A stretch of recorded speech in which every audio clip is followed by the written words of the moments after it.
com o primeiro tema, que é Gabigol, né, podendo ser titular no Flamengo, ainda mais sem o Pedro. Ele tem ganho aí mais oportunidades no time titular do Felipe Luiz. O camisa 99 já começou as últimas 2 partidas como titular, sendo uma contra o Corinthians pela Copa do Brasil e outra contra o Bahia pelo Brasileirão. Na partida contra o Corinthians, realizada no Maracanã, Gabigol jogou por 86 minutos e chegou a balançar as redes no segundo tempo, mas teve seu gol anulado após a revisão do VAR. Mesmo sem o gol validado, o atacante mostrou um bom desempenho dentro de campo. Já no duelo contra o Bahia, ele esteve presente por 75 minutos, mas desta vez não se destacou tanto. Apesar disso, o que chama a atenção é o aumento do tempo que Gabi vem passando em campo, né? Algo que não era visto durante a passagem do Tite como técnico. É aquela famosa minutagem que a gente cobrava. Se olharmos para seus números no ano, vemos um cenário misto. Participou de 30 jogos, sendo titular em apenas 6 deles, marcou 4 gols e deu 1 assistência. Em média, leva 218 minutos para participar de um gol. Converteu 25% das chances claras que teve, 2 de 8, realizou 36 finalizações, das quais 17 foram no gol, deu 8 passes decisivos e acertou 5 dribles. É interessante ver como, mesmo com a participação limitada, Gabigol ainda busca fazer a diferença no ataque do Flamengo. Será que ele consegue se firmar novamente como titular absoluto do time? Eu acho que sim. Eu acho que sim, com o retorno do Pedro aí o buraco é mais embaixo, né? Vamos falar agora da questão da Leila Pereira e o fair play financeiro. Agora a gente tem esse assunto, né, que ela concedeu uma entrevista ao jornal Metrópolis, onde tratou de um tema muito importante, que é o fair play financeiro no futebol brasileiro.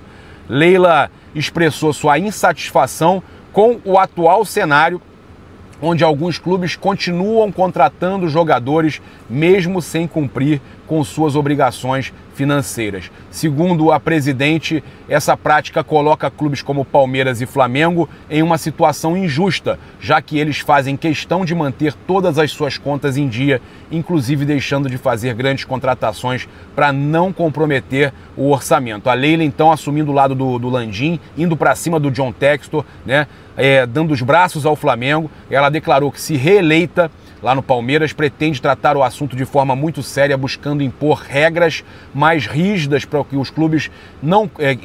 os clubes que não cumprem, na verdade, né, com os seus compromissos, né, para os clubes que não estão seguindo à risca o que tem que se fazer, não cumprem os compromissos financeiros, não possam aí continuar se reforçando e participando de competições em igualdade de condições com aqueles que seguem as regras.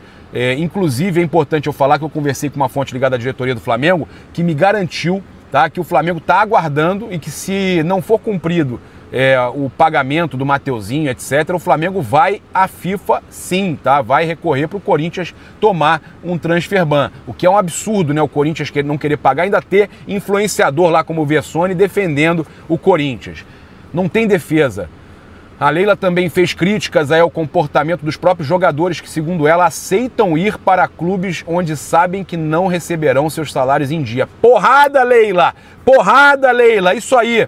Com essas fortes declarações, a presidente do Palmeiras levantou um ponto que precisa ser discutido com urgência no futebol brasileiro. Até que ponto a responsabilidade financeira de alguns clubes pode afetar a competitividade dos campeonatos? Pois é, o Cuiabá pode cair porque o Corinthians contratou e não pagou o jogador deles. Começando pelo também, né, essa situação toda, né, do Corinthians com o Flamengo, que não paga Mateuzinho e tal. O Corinthians, queira ou não, tá ali disputando semifinal com o Flamengo. Tá certa, Leila. E o jogador não tinha que aceitar ir pro Corinthians. O Memphis Depay, que o Flamengo não quis, na verdade, porque achou muito caro, foi pro Corinthians. Você acha que ele tinha certeza que ele ia receber? Não tinha, mas foi. A Leila tá certa nisso aí. A Leila tá muito certa nisso aí, tá? Ela tem coragem de ir para cima. E eu quero começar aqui agora a falar um pouco mais sobre o treino do Flamengo, sobre a preparação, né? Falar um pouco já do Felipe Luiz e falar do Charlie Alcaraz. Meu amigo Charlie, ele chegou sob o comando do Tite ainda e agora com o Felipe Luiz tá conseguindo ganhar um pouco mais de espaço, né? O Felipe Luiz tá impressionado, né? Tá causando uma boa impressão no Felipe, tá pedindo passagem no time titular. o que chama a atenção é a sua versatilidade. No futebol europeu, atuou tanto pela Juventus quanto pelo Southampton em várias posições no meio-campo. Atualmente, Filipe Luís está testando Alcaraz como volante, mas também o tem utilizado em funções mais ofensivas.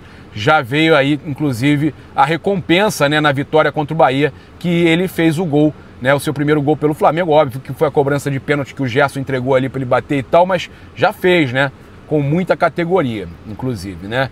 E com a fase aí que está vivendo, fica a expectativa de como ele será utilizado no próximo confronto do Flamengo contra o Fluminense no Clássico do Brasileirão. Alguém aí tá mais ansioso do que eu para ver esse jogo aí, inclusive porque o Flamengo precisa, né, dessa vitória, né, para ver também como ele vai se sair nesse grande desafio. Mas é um primeiro clássico, né, Fla-Flu do Alcaraz, e eu tenho certeza, né, que o Alcaraz vai entrar com muita raça, muita disposição. O Flamengo precisa dessa vitória, viu, gente, para se manter na briga pelo Brasileirão. Agora, uma notícia que agitou os bastidores do Flamengo, né, tá sendo muito comentada internamente, mesmo com questão de eleição e tal, muito se fala nisso. Eu não estou vendo muitos grandes veículos falarem, mas foi a notícia de um jornalista já há um tempo atrás e agora voltaram a falar, é a possibilidade da venda de um jovem jogador do Flamengo, inclusive para ajudar nas metas financeiras de vendas, que o Flamengo atingiu quase 900 milhões em vendas desde 2019, segue vendendo garotos, né? E ele tem apenas 21 anos, tá? É um grande destaque aí o volante Everton Araújo. Está sendo observado de perto pelo Atlético de Madrid.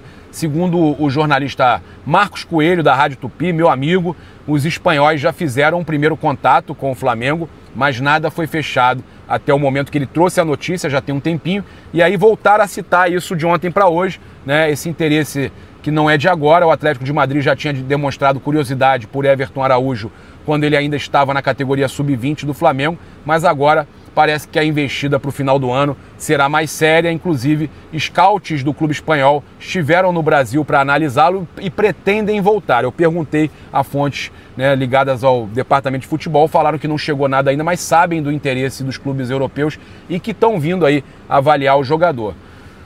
O Everton Araújo tem contrato com o Flamengo até o fim de 2026, então a pergunta que fica é, será que o Flamengo vai conseguir segurar essa jovem promessa? Ele joga muito mesmo, ou está de malas prontas para ir para a Europa? Eu acho que o Flamengo vai precisar fazer algumas vendas e alguns nomes aí devem acabar estando aí nessa lista de possíveis saídas, né, de jogadores que podem gerar aí um grande lucro ao Flamengo.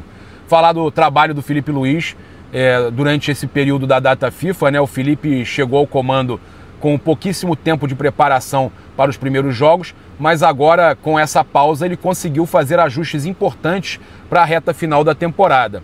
Os treinos foram longos e intensos, né, segundo o GE, com foco tanto na parte física quanto na tática. Ele apostou em atividades individualizadas, trabalho em campo reduzido e até mesmo em exercícios lúdicos, como o famoso game da velocidade. Vocês viram aí nas redes do Flamengo, jogadores disputando entre eles, teve até carrinho do Filipe Luís nos jogadores durante os treinos.